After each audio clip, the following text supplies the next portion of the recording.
Shalom, selamat pagi Bapak Ibu dan Saudara yang dikasihi Tuhan Yesus Kristus.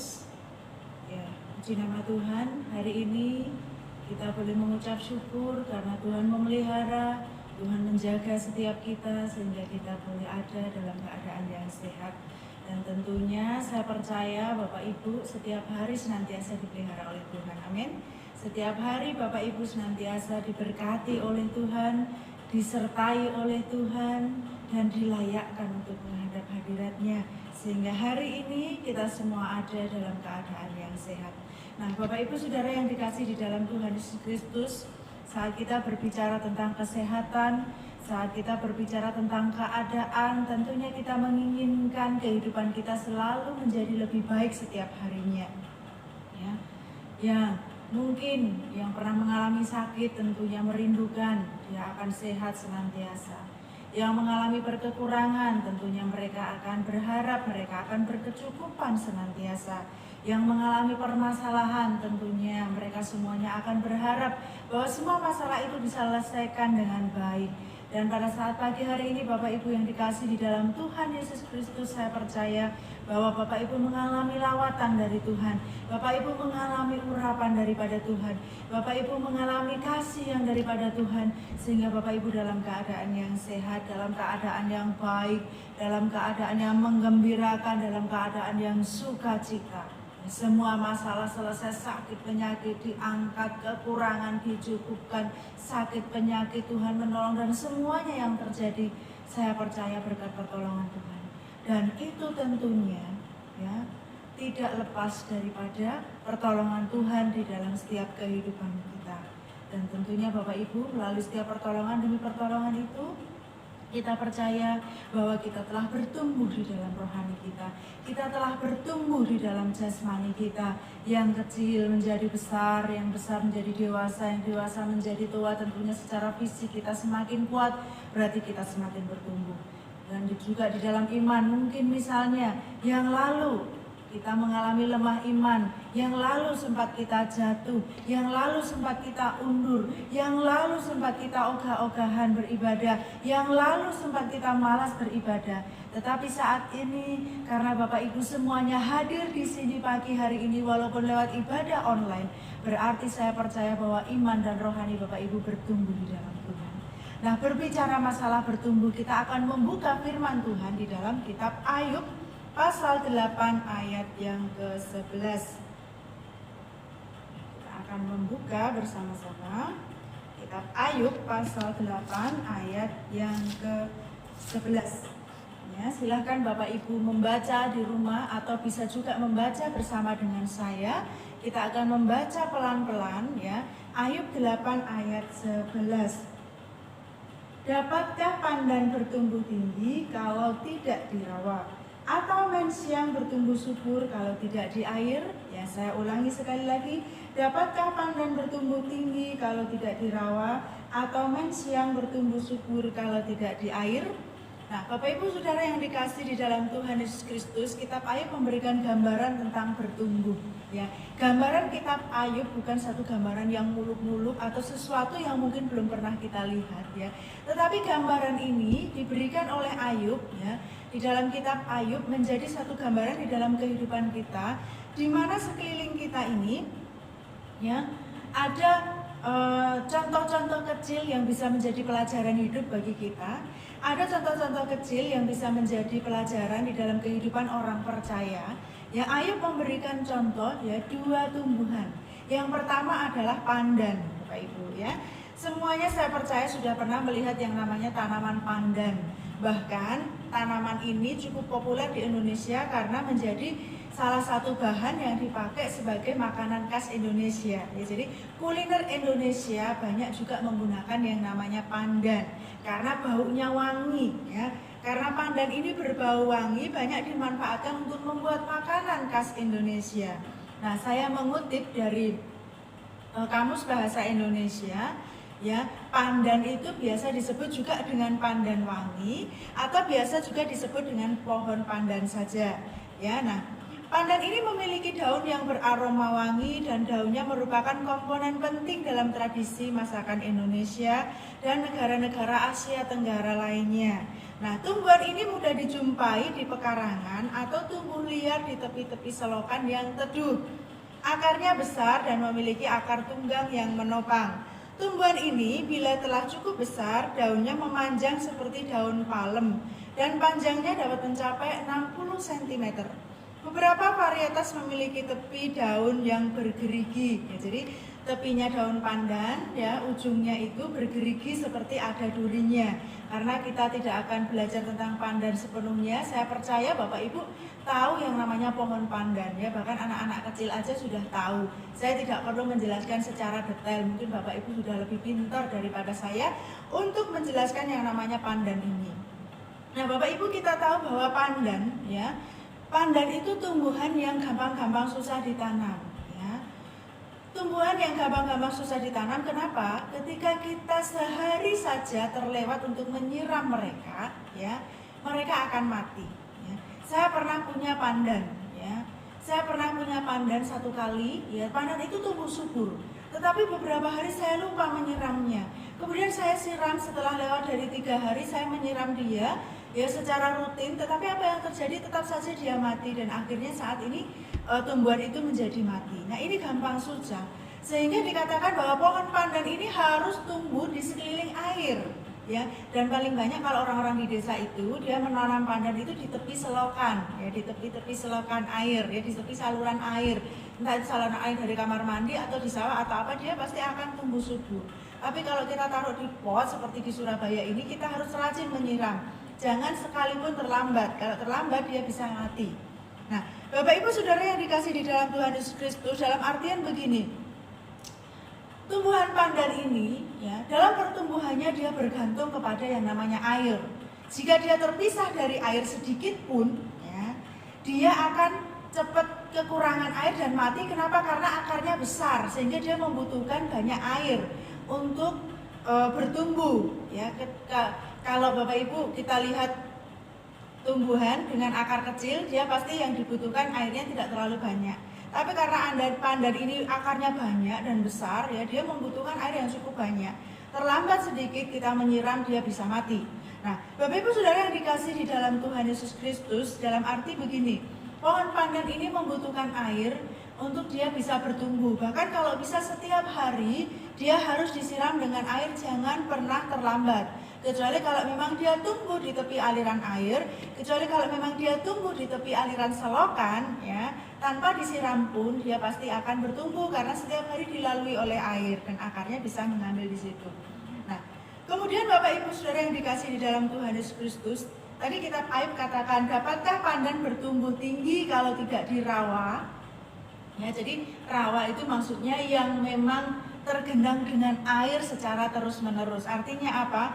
Ayub mau bertanya bahwa dapatkah tumbuhan pandan ini bertumbuh jika dia tidak dialiri air, ya? Dari pelajaran ini tadi kita sudah bisa melihat bahwa tidak, ya. Tumbuhan pandan itu tidak akan bertumbuh jika dia tidak ada di tepi air, jika tidak dialiri oleh air atau tidak disiram kalau kita menanamnya di dalam pot.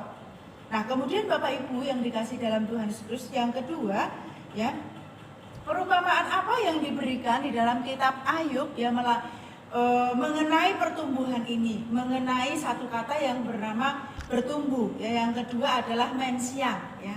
Mensiang itu apa? Mungkin ini istilah Alkitab, ya. Ini mensiang ini ternyata bukan hanya ada di Timur Tengah sana, ternyata setelah saya lihat, saya pelajari, rupanya ini juga bertumbuh di Indonesia. Ya, bahkan ini banyak. Kalau kita mungkin boleh terjemahkan secara harafiah, ya, di sini mungkin mensiang ini seperti rumput gajah, ya. Kita yang dari desa mungkin sudah tidak asing lagi dengan tanaman ini karena tanaman ini sering dipakai untuk kerajinan anyaman, membuat tikar, ya, membuat tas, membuat topi, ya. Mensiang ini merupakan sejenis rumput yang digunakan batangnya sebagai bahan kerajinan anyaman dan juga berfungsi baik untuk kesehatan. Nah, manfaat atau khasiat dari akar mensiang bagi kesehatan, yang pertama, ya, saya kutip dari Google, menghentikan diare. Yang kedua, bisa mencegah mual dan muntah. kemudian sebagai tonikum untuk organ hati, yang ketiga bisa sebagai obat cuci perut alami atau pencahar dan lain-lain. Nah, cara pengolahannya biasanya menggunakan tanaman mensiang ini, merebus akar mensiang itu hingga mendidih dan menambahkan sedikit garam dapur. Kemudian diminum selagi hangat, usahakan diminum sehabis makan setiap sore. Ya, jadi mensiang ini sejenis rumput-rumputan, ya, rumput gajah. Selain dia bisa dipakai untuk membuat kerajinan, ya, seperti tikar dan lain-lain, dia juga berfungsi untuk kesehatan, ya, dengan berbagai macam khasiat yang tadi saya sebutkan dan mungkin masih banyak lagi. Nah, Bapak Ibu Saudara yang dikasih di dalam Tuhan Yesus Kristus, Ayub pasal 8 ayat 11 bagian B tadi mengatakan bahwa atau mensiang bertumbuh subur kalau tidak di air. Maksudnya, dapatkah pandan bertumbuh tinggi kalau tidak di rawa, atau mensiang bertumbuh subur kalau tidak di air? Ayub bertanya, apakah mensiang ini bisa bertumbuh subur kalau dia tidak di air? Saya rasa tidak, Bapak Ibu Saudara, ya. Memang sejenis rumput, ya. Kalau kita bisa lihat rumput yang sekedar rumput, ya, yang pendek-pendek itu dia bisa tumbuh di mana saja, tanpa disiram pun dia tumbuh, kecuali kalau memang kemarau sangat panjang dia akan mati dengan sendirinya. Tetapi nanti ketika dia diguyur hujan dia akan bertumbuh. Tapi berbeda dengan mensiang ini atau rumput gajah ini rumput yang lain daripada yang lain, di mana mensiang ini harus bertumbuh di bawah aliran air dan biasanya memang ditemukan di rawa-rawa. Nah, seperti ada di dalam gambar ini. Ya, jadi di bawahnya itu dia harus tergenang dengan air. Nah, Bapak Ibu Saudara yang dikasihi di dalam Tuhan Yesus Kristus, ya, sejenis rumput ini banyak khasiatnya, tetapi dia memerlukan air juga di dalam pertumbuhannya. Tidak ada tumbuhan mensiang yang bertumbuh dengan sendirinya ketika dia jauh dari air, tidak. Ya, jadi mensiang ini harus bertumbuh di bawah aliran air, sama dengan pandan. Ya, ini tidak mudah, walaupun dia sejenis rumput, tetapi dia tidak mudah begitu saja hidup atau tumbuh. Untuk dia bisa bertumbuh, dia harus memerlukan aliran air, atau bahkan mungkin yang paling pas untuk mereka ini adalah mereka hidup atau tumbuh di atas air, seperti rawa-rawa yang selalu digenangi oleh air. Nah, ini sehingga membuat tumbuhan ini bisa bertumbuh dengan subur. Kalau mungkin di tanah biasa yang kita tanam di pot, ya mungkin ini tidak bisa tumbuh, karena pot itu kan tidak selamanya dia ada air, bisa juga kering, apalagi kalau kita lupa menyiram itu akan kering dan tidak bisa bertumbuh. Artinya Bapak Ibu Saudara yang dikasih di dalam Tuhan Yesus Kristus, baik tumbuhan pandan maupun mensiang, dua-duanya membutuhkan yang namanya air, ya. Dua-duanya membutuhkan yang namanya air. Mereka tidak bisa jauh dari air untuk bisa bertumbuh. Pandan tidak akan bertambah panjang kalau tidak ada air. Ya, mensiang tidak bisa juga bertambah panjang, bertambah tinggi, ya, bertambah gemuk kalau tidak ada air. Bahkan air yang dia perlukan itu setiap saat, setiap waktu. Bukan seperti kita menanam pohon di pot atau bunga yang kadang-kadang kita menyiramnya 2 hari sekali atau sehari sekali setiap sore atau setiap pagi. Tapi kalau mensiang dan pandan ini senantiasa, tidak siang tidak malam mereka harus ada di aliran air. Nah, Bapak Ibu Saudara yang dikasih dalam Tuhan Yesus Kristus, kuncinya adalah, ya, pandan dan mensiang yang hanya semacam rumput-rumputan saja tidak bisa bertumbuh jika tidak ada air. Tumbuhan hanya punya bentuk fisik, tidak punya bentuk rohani. Ya, jadi dia fisiknya itu kuncinya membutuhkan air. Jadi dia hanya bisa bertumbuh kalau dia ada di air. Nah, kenapa? Ya, karena memang itu sudah kodratnya dia, ya, kodratnya rumput ini dan juga kodratnya pandan, di mana dia hanya bisa bertumbuh hanya melalui air. Kenapa? Karena dia hanya punya bentuk fisik. Tumbuhan tidak punya roh, sehingga rohani tidak perlu bertumbuh. Yang penting jasmaninya dia bertumbuh dan bisa dimanfaatkan. Nah, Bapak Ibu Saudara yang dikasih di dalam Tuhan Yesus Kristus, berbeda dengan manusia, ya. Fisik manusia bertumbuh, ya, kita melalui makanan dan minuman yang kita konsumsi setiap hari. Misalnya dari bayi dulu mungkin kita hanya punya berat 3 kilo, sekarang kita punya berat 60 kilo, 80 kilo, bahkan mungkin ada yang lebih dari 100 kilo, ya. Itu berkat apa? Ya. Itu berkat apa? Kita bisa dari 3 kilo menjadi 100 kilo, berkat makanan dan minuman. Makanan dan minuman membuat kita bertumbuh. menjadi dewasa, menjadi lebih besar, memiliki berat badan yang baik. Karena apa? Kita makan dan minum. Tidak ada sejarahnya di dunia ini orang bertumbuh tapi dia tidak makan minum. Tidak, ya. Justru tidak makan minum, orang yang mau diet itu kadang-kadang melakukan puasa. Kenapa? Karena dia mau mengurangi berat badan. Karena berat badan itu didapatkan dari makanan dan minuman, ya, yang dikonsumsi setiap hari. Nah, manusia memiliki dua esensi. Yang pertama punya bentuk fisik, yang kedua ya manusia ini punya rohani, ya. Rohani yang mana di dalamnya dua-duanya jasmani perlu bertumbuh, rohani juga perlu bertumbuh. Nah, bagaimana rohani kita ini bisa bertumbuh sementara jasmani kita sudah bertumbuh 100 kilo? Ya, Bapak Ibu Saudara yang dikasihi dalam Tuhan Yesus Kristus, jangan sampai ya ketika ditimbang nantinya berat badannya 100 kilo, ya, berat rohaninya hanya 10 kilo, ya. Nanti tidak seimbang Bapak Ibu Saudara yang dikasihi dalam Tuhan Yesus Kristus. Yang seimbang bagaimana? Kalau berat badan kita 50 kilo, rohani kita 50 kilo, ya. Alangkah lebih baiknya kalau berat badan kita jasmani 50 kilo, rohani kita 100 kilo. Atau mungkin sebaliknya, berat badan kita 100 kilo, ya, berat rohani kita juga 100 kilo sehingga bisa seimbang. Jangan sampai berat badan kita 100 kilo, rohani kita hanya 5 kilo. Ya, nanti malaikat Tuhan kalau nimbang bingung. Ini mana kok berat makanannya? Kok enggak berat rohaninya di dalam Tuhan? Kok enggak berat ibadahnya? Kok enggak berat imannya? Yang diperberat hanya badannya setiap hari. Imannya dan rohani yang tidak pernah diperberat. Ya, sehingga ketika malaikat menimbang, ya, mencarikan timbangan, ya, malaikatnya sungkan Bapak Ibu. Kenapa? Enggak ada timbel yang pas untuk bisa mencocokkan berat badan dengan berat rohaninya.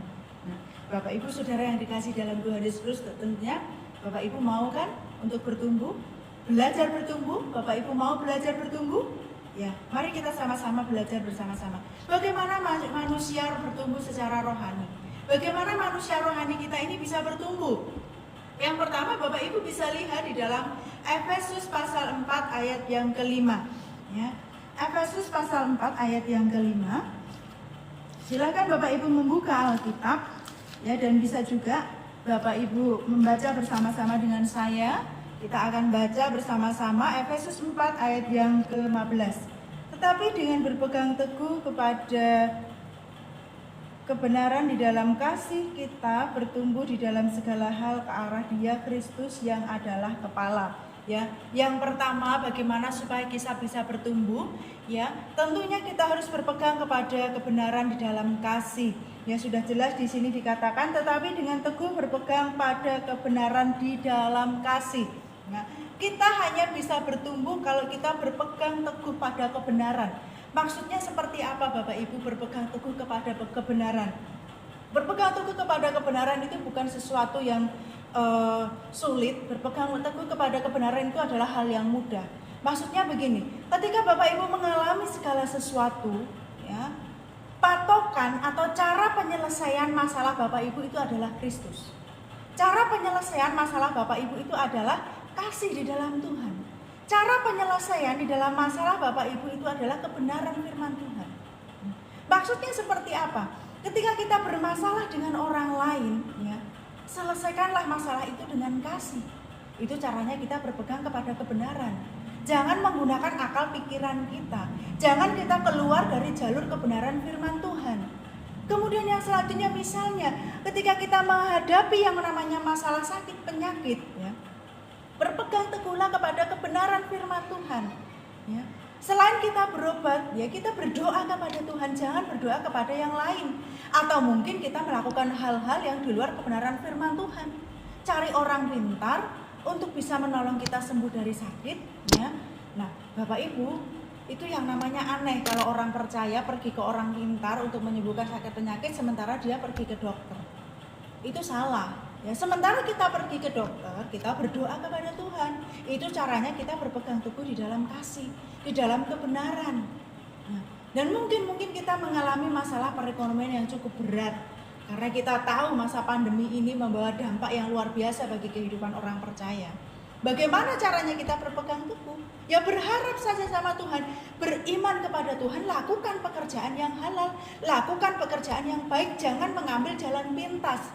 Ini kan masa pandemi, saya butuh. Anak saya nggak bisa makan. Bagaimana caranya ini? Kita mengambil jalan pintas, melakukan perbuatan-perbuatan yang di luar kebenaran firman Tuhan.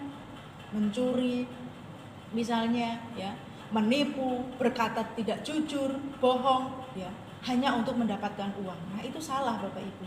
Sebenarnya gampang untuk menerapkan bagaimana kita bisa berpegang teguh ke dalam kebenaran itu, yaitu dengan cara melakukan praktek-praktek hidup yang seperti tadi, ya, sehingga iman kita bertumbuh. Mungkin saat ini Tuhan izinkan pandemi ini terjadi supaya kita semakin beriman kepada Tuhan. Ya, dengan penghasilan sekian, bagaimana caranya saya beriman kepada Tuhan bahwa Tuhan akan memberkati. 5 roti dan 2 ikan menjadi bukti, ya. 100.000, 300.000 akan menjadi sama. Bagaimana caranya kita bisa mengelola atau kita mengucap syukur, ya. Kadang-kadang, ya, Bapak Ibu Saudara, belum apa-apa terjadi kita sudah mengeluh, Tuhan mana cukup, ya. Tuhan mana bisa saya hidup dengan sekian. Tidak. Bagi Tuhan tidak ada yang mustahil. Mungkin juga Tuhan akan mencurahkan roti dan mana dari surga yang tidak pernah kita tahu dari mana asalnya. Nah, Bapak Ibu yang dikasih di dalam Tuhan Yesus Kristus, mari kita belajar hari ini bagaimana Allah membawa kita kepada kehidupan atau pelajaran-pelajaran yang membuat kita semakin bertumbuh di dalam rohani kita, ya. Jangan sampai, ya, tadi saya katakan berat badan kita 100 kilo, tetapi berat iman kita, ya, berat rohani kita itu hanya 5 kilo, berat sebelah. Paling tidak Bapak Ibu harus punya iman atau kasih, atau bertumbuh di dalam iman, bertumbuh di dalam Kristus. Rohani Bapak Ibu menjadi 100 kilo, bahkan kalau bisa menjadi 200 kilo, ya, lebih dari apa yang menjadi berat badan kita saat ini. Kemudian yang kedua Bapak Ibu Saudara yang dikasih di dalam Tuhan Yesus Kristus, bagaimana manusia itu bisa bertumbuh secara rohani. Yang kedua, kita mendengar kebenaran firman Tuhan. Ibrani pasal 4 ayat yang kedua, mendengar kebenaran firman Tuhan itu menjadi kunci penting di dalam kehidupan orang percaya, ya. Jangan setiap kali ada firman kita abaikan. Jangan setiap kali ada firman lalu kita tertidur. Karena apa? Firman itu seperti kipas angin yang menidurkan orang percaya, ya. Mungkin kalau kita nonton HP, kita nonton YouTube, Bapak Ibu bisa berjam-jam tahan. Tapi firman Tuhan hanya 20 menit, katakan sampai 30 menit, ya, kita seperti dikipasi. Atau kalau enggak, kita merasa bosan sehingga itu mengabaikan. Saya tidak tahu sampai hari ini berapa banyak dari kita yang setia mendengarkan firman Tuhan. Ketika firman Tuhan diputar di YouTube, jika Zoom selesai, ya, kita tidak saling bertatap muka, kita tidak tahu apa yang terjadi di dalam kehidupan kita semuanya, aktivitas kita. Saya tidak tahu Bapak Ibu bagaimana, apakah mendengarkan firman Tuhan atau enggak, ya. Mungkin saat itu, enggak lah, firman Tuhan sudah bosan saya, yang penting ibadahnya saya sudah nongol. Bukan seperti itu Bapak Ibu Saudara yang dikasih dalam Tuhan Yesus. Saya percaya Bapak Ibu hari ini tetap setia mendengarkan firman Tuhan. Amin. Tetap setia mendengarkan firman Tuhan. Ambil waktu hanya 20-30 menit. Dengarkan firman Tuhan. Karena apa? Firman Tuhan mengatakan dari mendengar itu engkau akan belajar banyak tentang kebenaran. Dari mendengar itu engkau akan bertumbuh, ya. Dari mendengar itu engkau akan menjadi lebih baik. Dari mendengar itu engkau akan bertumbuh, kemudian engkau akan melakukan, dan kemudian setelah itu engkau akan menghasilkan buah. Jadi cara yang kedua Bapak Ibu Saudara yang dikasih di dalam Tuhan Yesus Kristus, Bapak Ibu harus mendengarkan kebenaran firman Tuhan, ya. Tetaplah setia dengarkan firman Tuhan, karena mendengar itu lebih baik daripada tidak sama sekali, ya. Saya berharap ketika setelah ibadah ini nanti Bapak Ibu tetap setia mendengarkan firman Tuhan sampai ibadah selesai, sampai doa pemberkatan selesai, ya, ikutilah dengan baik. Karena apa Bapak Ibu Saudara, kita bertemu hanya seminggu sekali dalam ibadah online. Bayangkan dengan saudara-saudara kita yang lain, sehari 5 kali mereka harus berjalan kaki dari rumahnya sampai ke tempat ibadah. Mereka lakukan, mereka jalani. Kita yang hanya seminggu sekali, kadang-kadang kita malas mendengarkan firman Tuhan. Kalau kita sudah mulai malas mendengarkan firman Tuhan, kita tidak akan pernah bisa bertumbuh secara rohani. Selamanya berat rohani kita hanya 5 kilo. Gak seimbang dengan berat badan kita yang 100 kilo. Kemudian yang berikutnya Bapak Ibu Saudara yang dikasih dalam Tuhan Yesus Kristus, bagaimana kita bisa bertumbuh selain berpegang teguh kepada kebenaran, ya, mendengarkan firman Tuhan, ya. Yang ketiga dalam 2 Petrus pasal 3 ayat yang ke-18, yaitu mengenal Tuhan dan hidup di dalam kasih. Ya, setelah berpegang, Bapak Ibu mulai mendengar, kemudian Bapak Ibu mulai mengenal siapa Tuhan. Karena Tuhan kita itu luar biasa. Ya, 2 Petrus pasal 3 ayat 18, mengenal Tuhan di dalam dan hidup di dalam kasih-Nya. Mengapa saya katakan mengenal? Karena mengenal ini perlu. Kalau kita tidak mengenal Kristus, kita tidak mengenal Tuhan, ya, kita tidak tahu siapa Tuhan kita. Kita tidak pernah bisa paham karakter daripada Tuhan kita.